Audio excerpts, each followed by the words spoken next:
Okay, so what you can see here is I've taken my little Fremo Friend ruler and I've just used some basic like 6mm wide masking tape, and I've put tape across the ruler in places so that I can use that as a reference point. What I'm quilting is this little continuous curve, which is going to come in here all the way down, and then I'll turn the quilt around or I'll come backwards, you know, whichever works at the time.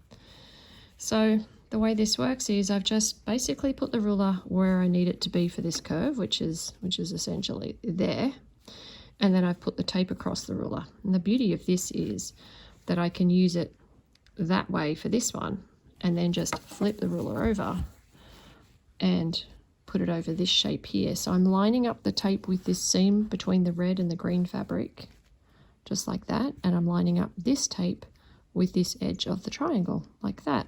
And that just puts that curve in exactly the right place. So we'll just have a little quilt for now. So I'm just lining up the tape. I'm looking at where the tape is. I'm not really looking at where the foot is at the moment. Obviously, I want to put the ruler about 1/4 of an inch away from this point here, which is where I want to end up. Something with quilting rulers, you've always got to remember that your needle is 1/4 of an inch away, so your ruler has to end up not here, but here. It's just something that becomes automatic after a while, I guess. Well, let's do some quilting.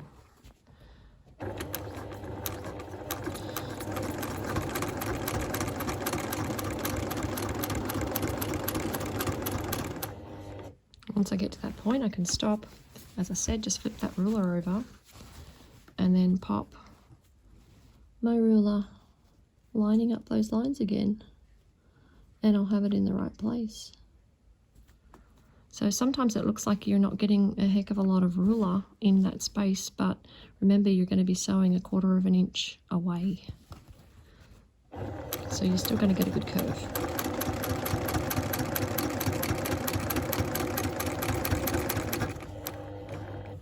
And there we go, our little curve is created. I can flip the ruler back again, place it over the top of this triangle,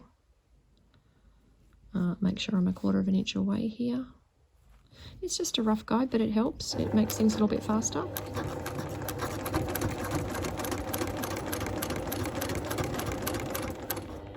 Don't worry if you move a little bit with rulers, that's just normal, I guess.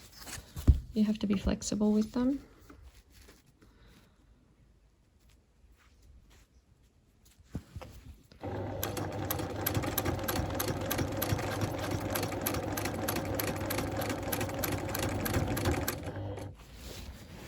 There we go, nice little curves.